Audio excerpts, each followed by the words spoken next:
Hello everyone, and a very good afternoon to all.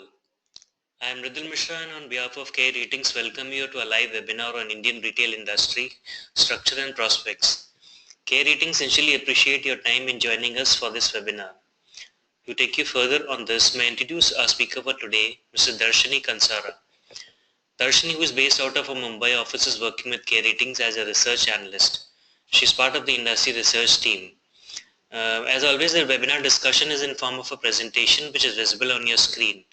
In case of queries, please key in the questions in the slot provided. Darshini will take the Q&A session at the end of the presentation. I repeat, we'll be having a Q&A session after the end of the presentation.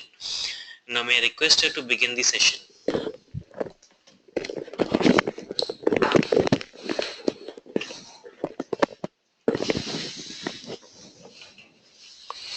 Thank you, Mridul.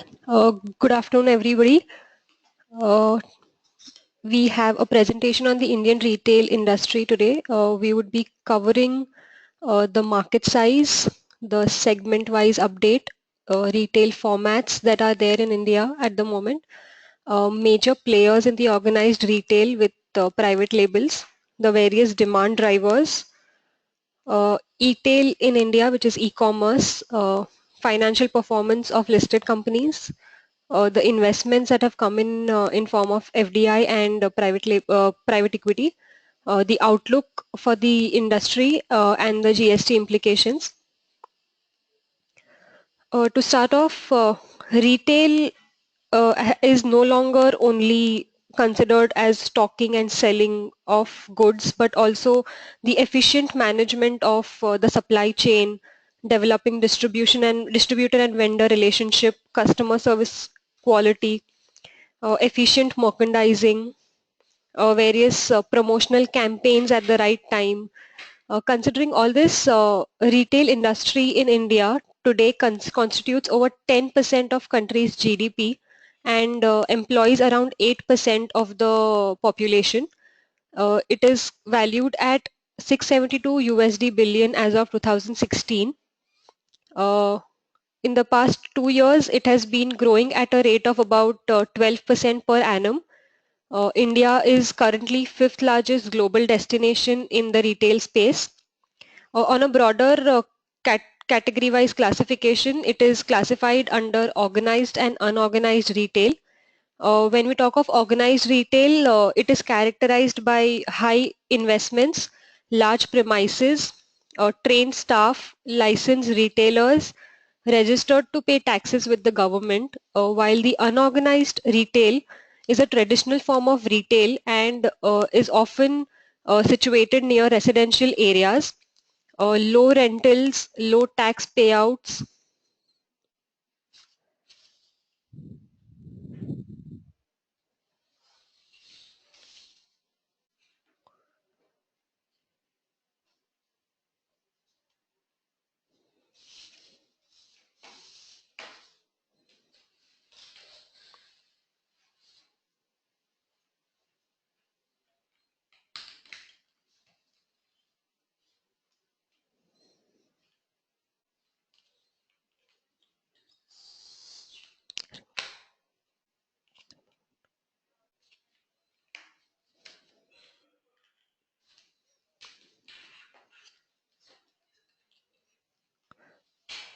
Sorry about the connectivity issue.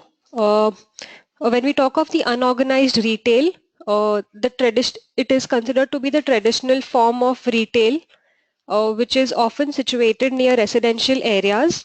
Low rentals, low tax payouts are majorly is categorized as unorganized retail. It is usually owner managed, employing personal capital form of a retail. The normal kirana shops, general stores, mom and pop stores, pan bidi shops, etc. Are considered to be a part of the unorganized retail. In terms of the market size of organized retail, currently it is valued at about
Hi, we sincerely apologize because there's been a connectivity issue. So I'll request Darshini to restart the presentation, please.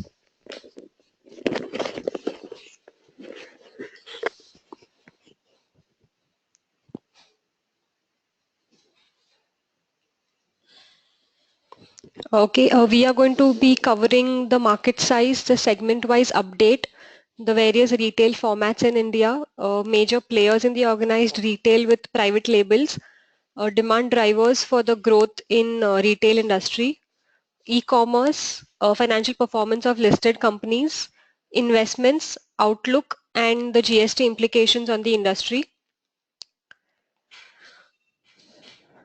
Uh, Retailing is considered to be no longer just stocking and selling, but is also about the efficient management of supply chain, efficient merchandising, customer service quality, developing distributor and vendor relationship, promoting campaigns on time, and various other things including.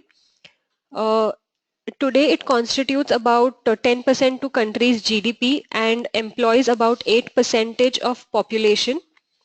Uh, Also, it is valued at about $672 billion dollars as of 2016. Globally, if we see, India is the fifth largest global destination in the retail space, and in the past 2 years, it has been growing at about 12% per annum. Broadly, the retail industry can be classified in two categories, organized retail and unorganized retail. Organized retail is characterized by high investments, large premises, uh, registered to pay taxes to the government, licensed retailers, and trained staffs, while the unorganized retail is the traditional form of retail which is often situated in the residential areas. Low rentals, low tax payouts, and majority of these traditional stores are owner managed, employing personal capital. The local kirana shops, general stores, mom and pop stores, pan bidi shops are considered to be as the unorganized retail. If we see India's organized retail penetration compared to other countries such as US, the penetration has been much lower as compared to US, where US in US the organized retail penetration has been about 85%. In India, it's just about 10%. The organized retail market in India is valued at about $60 billion, which is about 9%, while the unorganized holds the rest.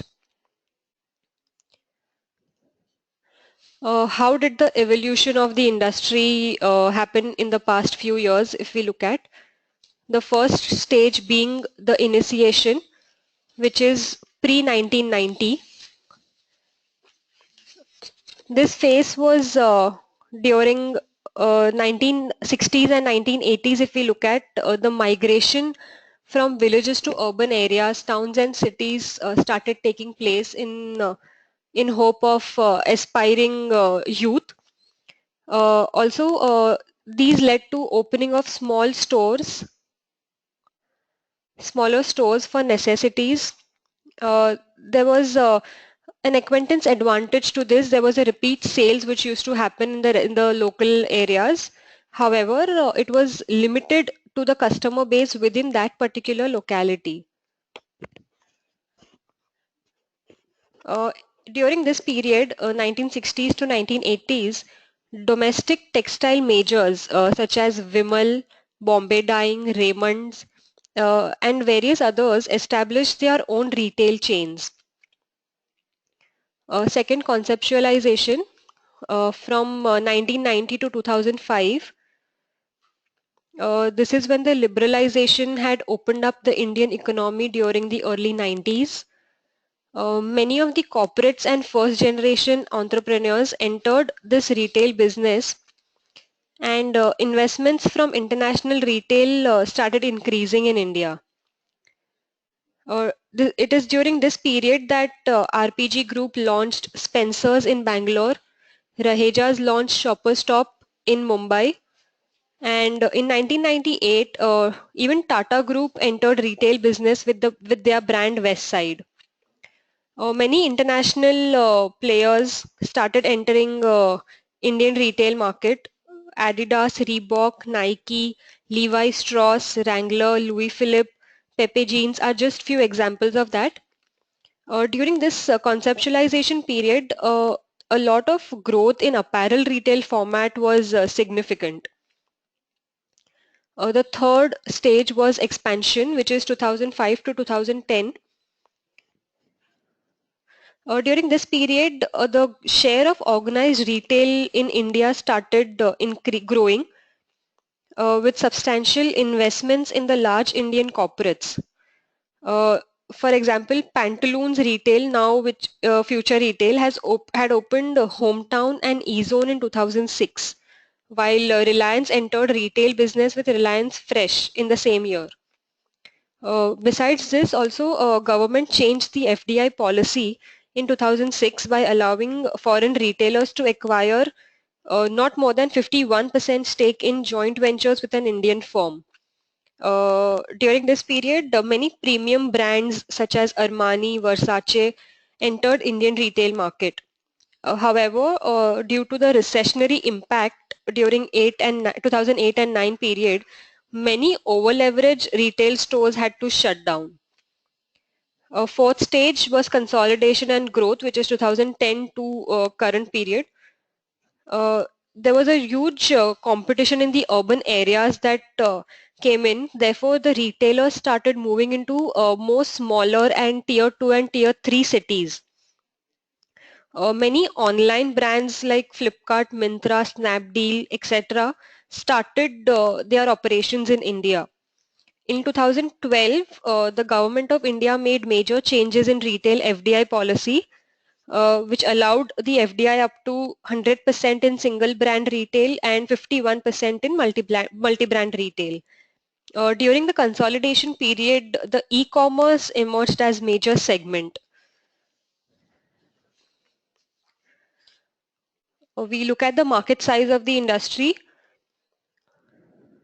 The retail industry has grown from 518 US billion in 2012 to 672 US billion in 2016, registering a growth rate of about 7% during the period.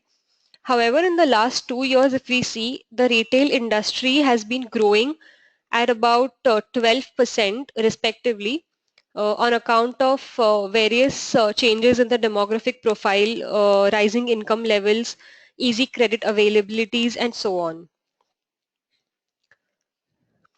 If we look at the segment-wise contribution in retail industry, a larger share of 90% is held by unorganized market, while a fraction of the pie is the organized market, which is 9%.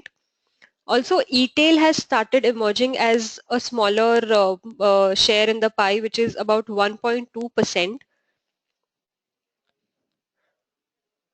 If we see over the last 2 years, the last 2 decades, the size, shape, and complexity of the retailing has significantly gone under change. Also, if we look at the F&B section in organized retail, the F&B section holds the maximum share in the pie, which is about 69%, and the clothing and textile is followed by that, which is about 11%, followed by personal care, beauty and personal care at about 8%, while consumer durables and IT, home decor and furnishings and others hold about 3 to 4% in the entire pie.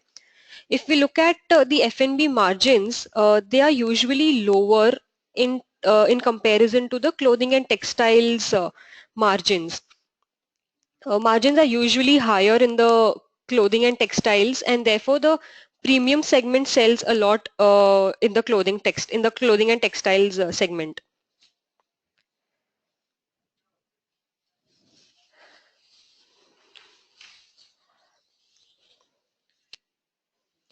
If we look at the Indian retail market, the market has been consistently dominated by the unorganized sector.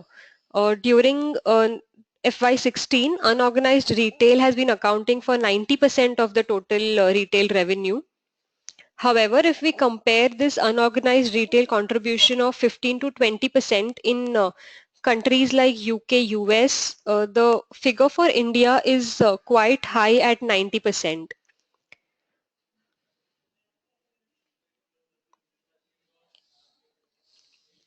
Various retail formats in India.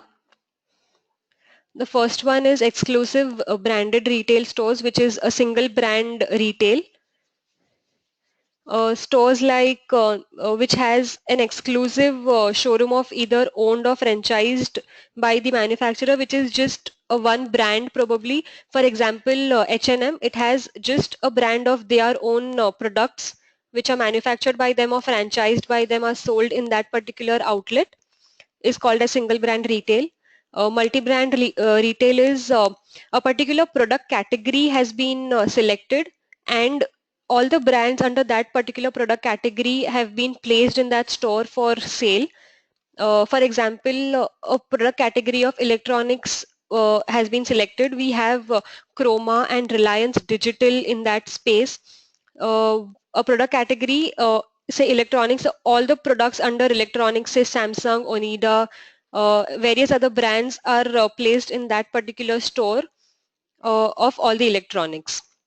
When we talk of convergence, it is a combination of all the product categories and product lines in various categories under one roof. So it is a one-stop shop in easy language to understand that all the products of all the brands under all the categories are available at one particular store. For example, if we take Shopper Stop, we have clothing and textiles as a category there. We have beauty and personal care. We have home decor and furnishings, and we have others as well.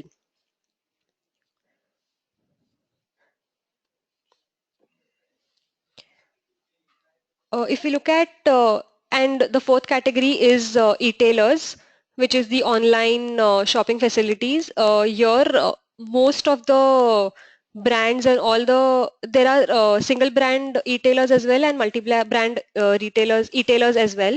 It is basically highly convenient format of retailing in terms of time and space. This has recently started picking up in India. The various players in the organized retail, over the past few years, if we look at many prominent players such as Tata, Reliance, Aditya Birla, and various others have started significantly investing in the Indian retail market, as a result of which the Indian retail market has seen a tremendous growth in the organized segment. If we look at future retail, brands such as Big Bazaar, Easy Day, FBB, Hometown, Fab Furnish are the brands or the private labels held in the name of future retail. It has a total number of stores at 794 as of March 17. Shopper Stop has brands such as Hot Curry, Veterio, Fratini Woman, Rocky Star, Maxit, etc., having a number of store total of about 249. Avenue Supermarkets, the brand that is held by them is the DMart brand. They have about 126 stores in the country as of March 2017. Followed by Trent. Westside, Star Bazaar and Landmark are the brands that Trent Limited holds.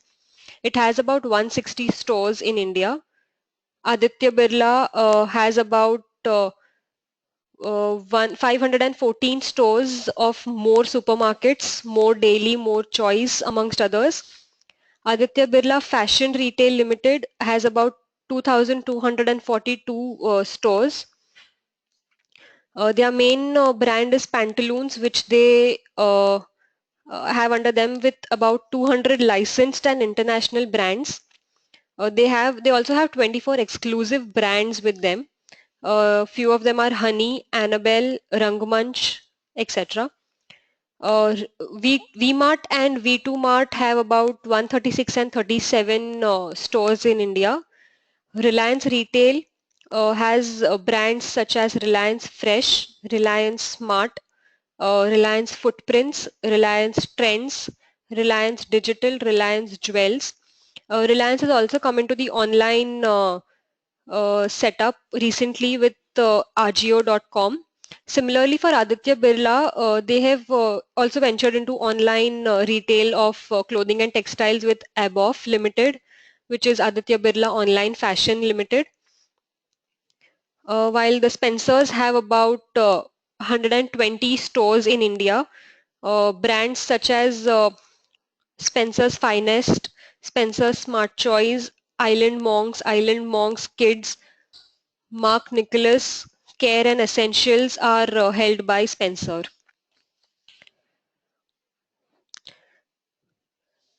The demand drivers for the growth in the retail industry, few of them are listed below. The first one being the demographic advantage that the Indian population has.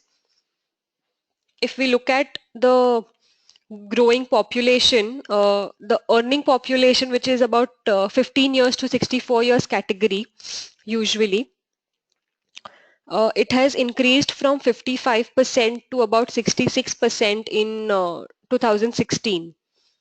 Also, if we look at the median age, Japan has about 47 years of median age, while India has about 27.6 years of median age, while the world has about 30 years of median age. The lower median age in India implies higher number of working people. Therefore, it clearly outlines the immense earning as well as the spending potential that the youth in India have today. Looking at the current dynamics, we expect this is going to boost the retail sales in India going forward.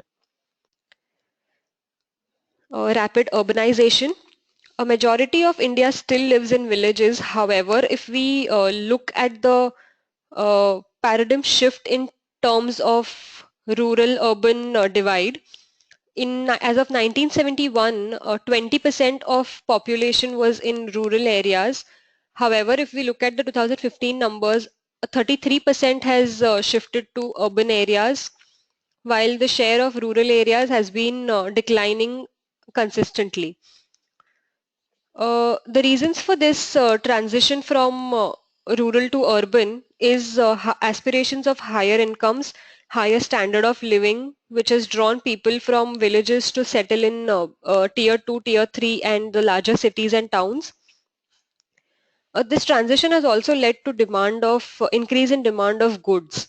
Therefore, the retailers are targeting this middle class population and making sure that making sure the availability of various products at various price ranges for the common man.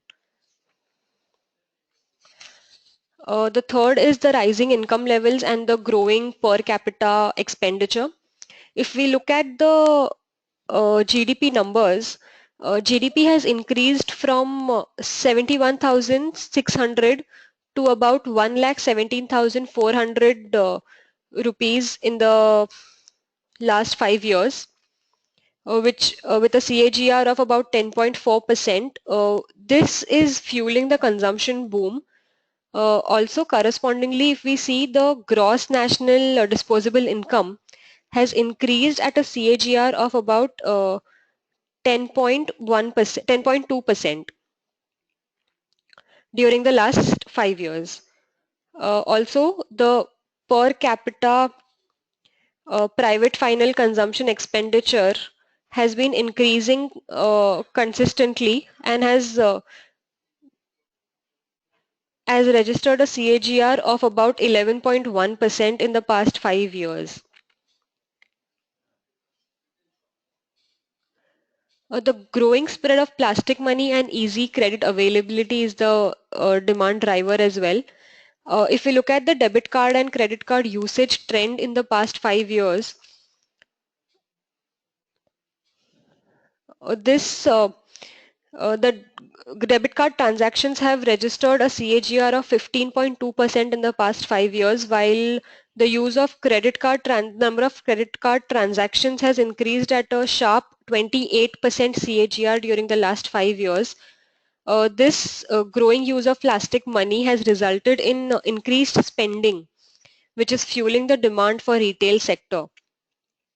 Also, with many retailers offering cashbacks and discounts with particular card transactions, it is the customers are experiencing more and more of this cashless shopping, which is picking up in the country. Also, the credit availability, which has become really easy currently. If we see from 2011-12, the number from 71 billion has jumped off to 208 billion in 2016 and 17 with a CAGR of 24%. The loans for purchase of consumer durables has increased by about 24% in the last 5 years. The changing face of Indian consumerism from necessities to luxury. If we look at past 5 years, the products that were considered to be a necessity, luxury in the previous period has now become a necessity. With rise in income and increased use of plastic money, the discretionary spends have consistently been stable. The food, grocery and non-alcoholic beverages and clothing and footwear share has remained constant at about 62% over the years. Also, the discretionary has been steady at about 38% in the past 5 years. The discretionary spends, when we talk about it, includes home furnishings, furniture and fixtures, transport, recreation and culture, etc.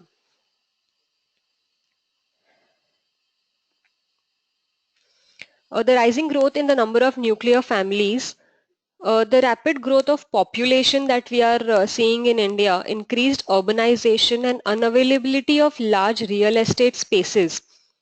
This has led to the growth of nuclear families in the country.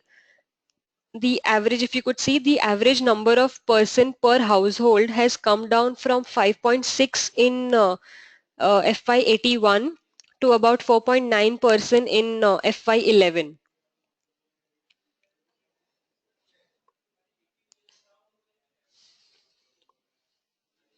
When we talk of growing number of households, it not only pushes demand for necessities but also has a focus on luxury and semi-luxury products. The seventh one is growing female working population. If we look at the growth numbers, uh, from 27% in FY81, the share of women working has increased to about 31% in FY11. Note this, the percentage of working women involved in the organized industrial activities too has increased from about 27% in FY81 to about 47% in FY11.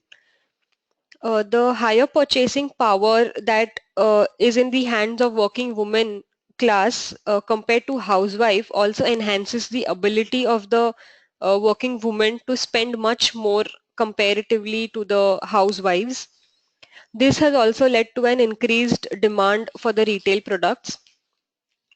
Also, if we look at the time constraint factor that these working women have, the concept of one-stop shop has started picking up. Retailers, organized players have started increasingly emphasizing on the one-stop shop concept, where all the household requirements ranging from F&B to apparels, everything is met under just one roof. E-tail in India. Uh, if we look at the quality of internet access, payments and computing on mobility platforms, consumer behavior and the large internet user base, the consumers have the ever increasing choice of products at the lowest rates by various retailers. Currently, if we see, India's internet penetration stands at around 35%. There are various categories of e-tail in India. They can be broadly classified as domestic e-tail, which is sale within India. For example, Flipkart, Reliance, Shoppers Stop, Amazon. Cross-border sale refers to sale in India, but from a outside vendor. For example, US is one of the top 10 countries for cross-border shopping for the Indian buyer. Everything from baby supplies to toys, clothing, footwear, autocoms, jewelry, personal care uh, categories, everything has been made available for cross-border business to consumer e-commerce. However, this has a few constraints such as high shipping costs, import duties, returns, and exchange complexities, which restricts the growth of cross-border e-commerce. B2C, which is sale between a retailer and a consumer. For example, Pepper Fry, Big Basket, etc. These players have directly their products on the website and are being sold to the customers directly, while the domestic, if we see, there are retailers who are the sellers are registered on the retail website, and they are just a marketplace. Like for example, Amazon is just a marketplace for the sellers and the buyers to meet, while the B2C is a direct seller's website to the buyer. Single brand and multi-brand, which is explained before as well. A single brand is just one brand, one product category, while multi-brand is many products under a product category. If we look at e-tail in India, the maximum share is under electronics and accessories, standing at about 40 to 45%, followed by apparel and lifestyle, which is about 25 to 30%. Home and living at about 5 to 7%, food and grocery at about 2 to 3%, while others at about 20 to 30%. When we talk about lifestyle, it includes footwear, bags, accessories, watches, etc. The various growth drivers for e-commerce also are somewhat similar to the offline retail. Young population usually on the internet, they have a tendency to shop. Promotional attractive prices by online retailers, cash on delivery, manufacturer's warranty, easy return policies, time convenience, location convenience. The improved supply side also is a driver of e-commerce in India. Also, with the rise in disposable income, it becomes very convenient for the young population to kind of buy stuff online. Also, government initiatives such as Digital India, Skill India, they are also contributing to the e-commerce industry. Also, after conquering various physical stores, retailers are now foraying into domain of e-commerce to leverage the digital channels. These also enable them to spend less on the real estate while reaching out to more customers in the smaller cities and towns. The financial performance of the listed companies. We have about 19 companies that are listed in our set. The major costs of these retailers are raw material costs, which is basically the stock in trade, which is the retail merchandise, is about 70 to 75% of the total operating costs. Employee costs about 4 to 6% of the total operating costs. General and admin cost, which includes the rentals and office expenses, accounts for about 9 to 11% of the operating costs, while S&D, selling and distribution cost expense, is about 5 to 7%. If we put these all together, these four costs approximately account for about 85 to 90% of the total operating costs. During 2015-16, retailers were faced with slower inventory turnover, This was basically majorly on account of oversupply of malls and stores in vicinity during that period, which led to intense competition, uh, lower store conversion rate, store level stock keeping units were not in accordance to consumers' requirements and preferences, for which the retailers adopted strategies such as uh, store resizing, just-in-time technique, improvement in the supply chain management, warehousing and storage facility. This led to a decline of about 5 days in the inventory days to about 62 days in 2015-16.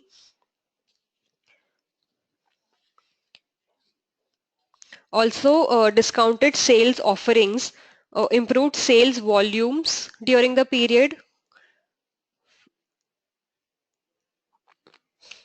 Uh, During the same period, while on the other hand, the turnaround time for inventories also was decreased.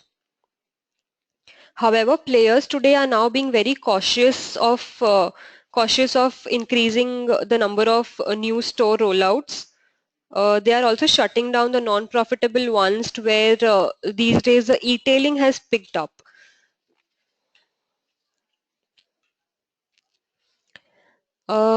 In India, currently, if we see investments part, currently we have a FDI policy of 51% in multi-brand retail is allowed, while 100% FDI has been allowed in the single brand retail.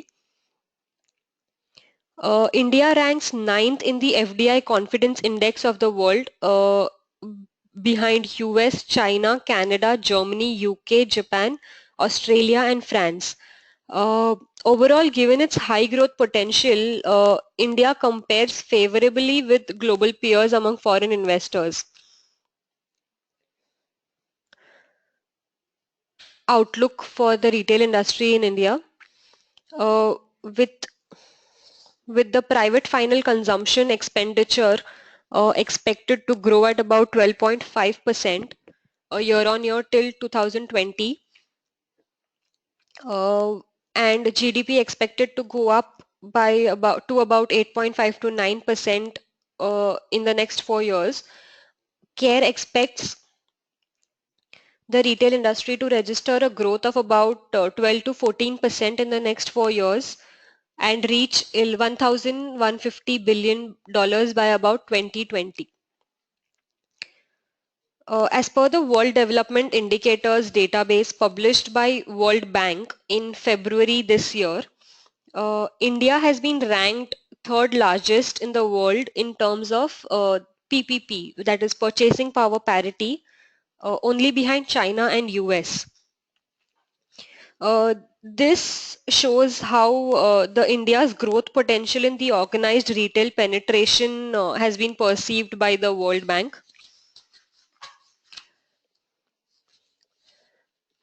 The GST implications on retail industry.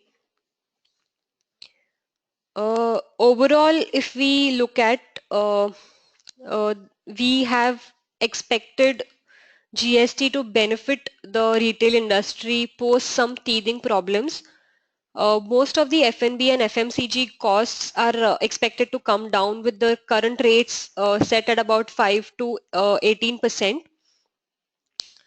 Footwear has been uh, put in the bracket of about 5% for rate up to 500 rupees, while that of about over 500 is at about 18%. Most of the beauty and personal care products will be charged at about 28% tax slab. Currently, these products are being charged at about 26%. It will not impact much of it in the FNB and retail segment of it. However, there will be some initial interruptions. Also, there is one big benefit that the GST is going to provide the retailers, which is, for example, the current tax regime. Retailers have been paying service tax on many of their operating costs. For examples, the rentals that they pay which account for about 10 to 15% of the total operating costs, that attracts a service tax, and no input credit is available for the same. However, under GST, the retailer will be able to set off the service tax paid on rent as the input tax credit against the taxes paid on the final revenue. Also, with GST being a consumption-based tax regime, retail industry would now come under focus of the Indian states. Thank you.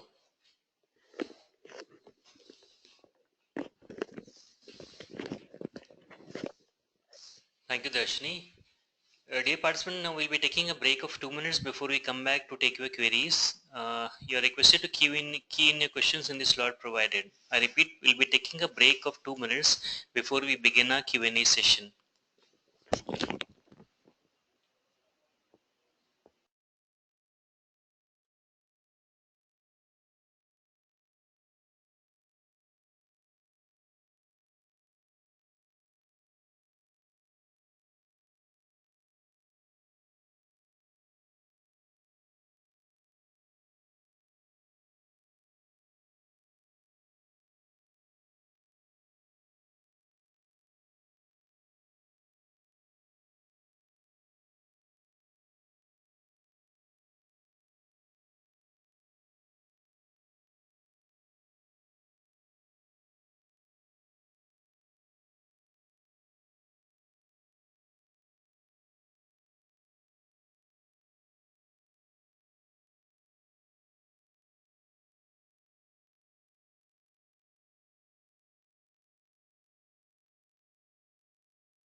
Hi, we'll begin our Q&A session now.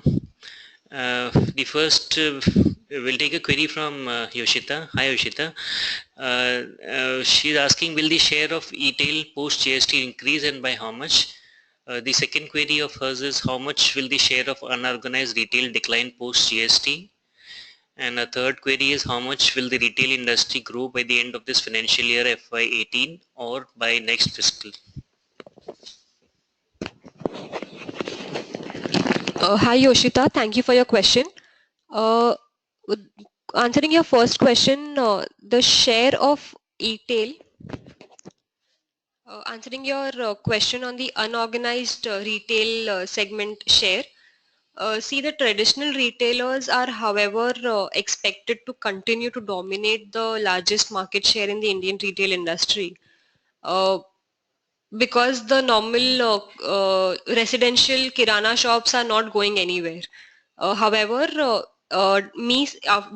despite me saying that, in order to safeguard their shares and face the intensifying competition from online retailers and your offline big retailers, The traditional retailers are making huge investments in for building their IT infrastructure. Everything is going to be systematic and organized right now. However, the small traditional players are still going to be dominating the industry. The share will not go down drastically. Gradually, we definitely see the share declining in the coming years. However, to quantify that share, we'll have to wait and watch post the GST starts picking up and the retailers start their offline stores as well. Also, the e-tail segment has been expanding on back of various reasons such as the growing internet user base, changing lifestyles, various delivery options available by the online retailers. Their share of the traditional retailers is expected to be shrinking going forward. However, the shrink will not be drastic. The share would still be dominated by the unorganized market. Also, there is one question which says how much will the retail industry grow by the end of this financial year, which is FY18. We have taken a consolidated growth rate of about 12 to 14% per year till 2020. Uh, uh, we have taken these numbers of PFCE, which is the private final consumption expenditure, and the GDP growth rate, and consolidated that. So every year, if we see, there will be a growth rate of about 12 to 14% in the retail industry for the next 4 years. Thank you.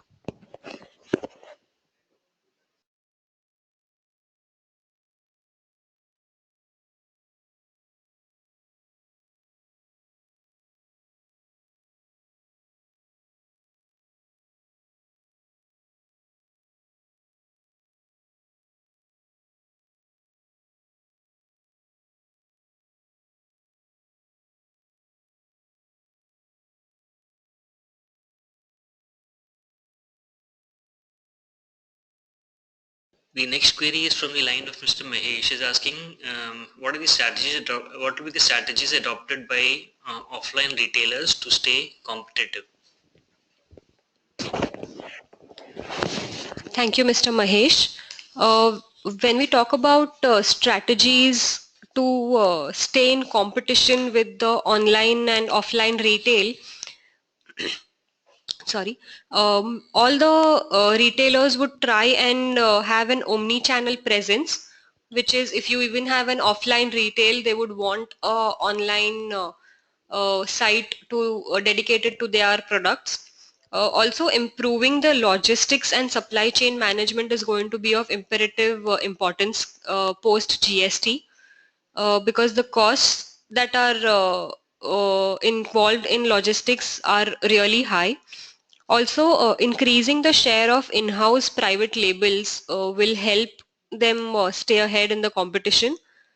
Vertical integration, manufacturing own products, multiple formats to increase convenience to the consumers will also add to the strategies. Also, discount for longer durations and right pricing will play a very important role. Also, with GST coming in, the organized retail will have a level playing field in comparison to the unorganized retail market. Thank you.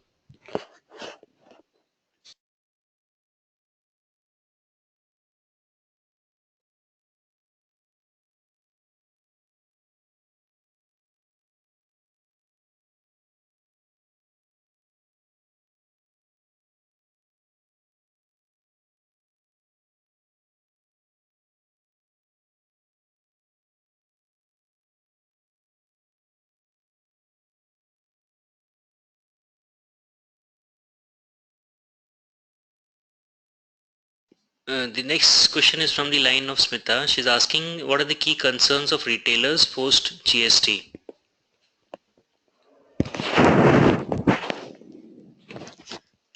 Thank you, Ms. Smita, for the question. See, there are various concerns that have been uncleared by the government as of today. Few of them are about the accounting of the unused stock that the retailers have, the inventory which is held by them for over a year. For example, consumer durables and white goods usually take 1 to 2 years to liquidate. There is no clear instruction given about what will happen to these inventories post GST. Also, in terms of accounting of bundled goods and returns of products, nothing has been clarified by them. However, despite all of these concern areas, Care Ratings is still optimistic about the GST to benefit the retail industry going forward. Anything new is going to have teething problems. However, the issues will subside once the GST regime comes into picture. Thank you.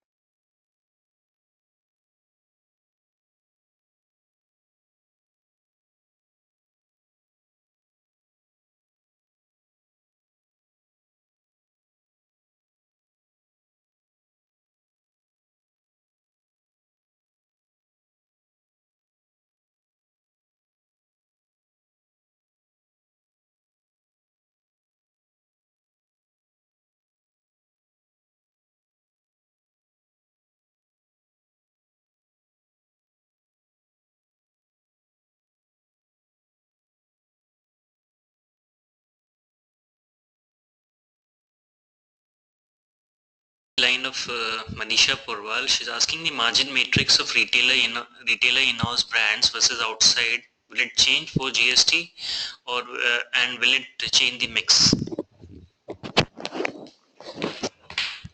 Thank you, Manisha, for your question. If we look at the competitive industry that is retail, currently, if we look at that, it will be very smart of a retailer to start investing in vertical integration, that is manufacturing your own brands and products, will with private labels. Increasing that share definitely would help increase the margins of the players. uh, Irrespective of GST, in-house brands always have a higher margin. And uh, uh, after speaking to many of the retailers in the industry, all of them have a, uh similar trend, that is, they are all of them are planning to increase their in-house brands, and they place it in a way in a retail shop where the competition is really between their in-house products while and the other uh, outside products. They definitely have a strategic placing of their in-house brands where the margins are much higher. The logistics cost goes down for them, and the inventory cost goes down for them. It is advisable and smarter to have more of in-house brands than the outside brands to increase the margins. Thank you.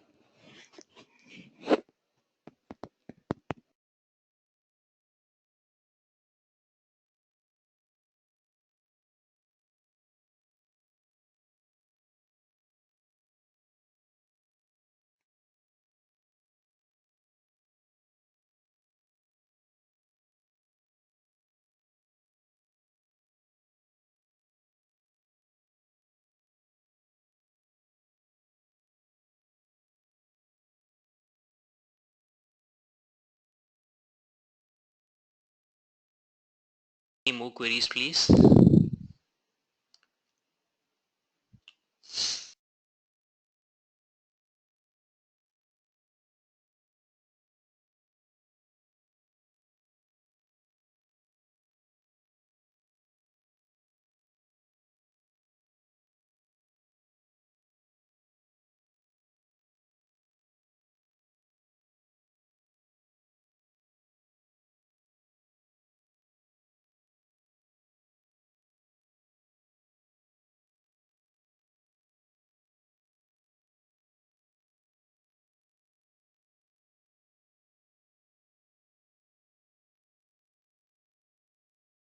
and being a part of this Care Ratings webinar.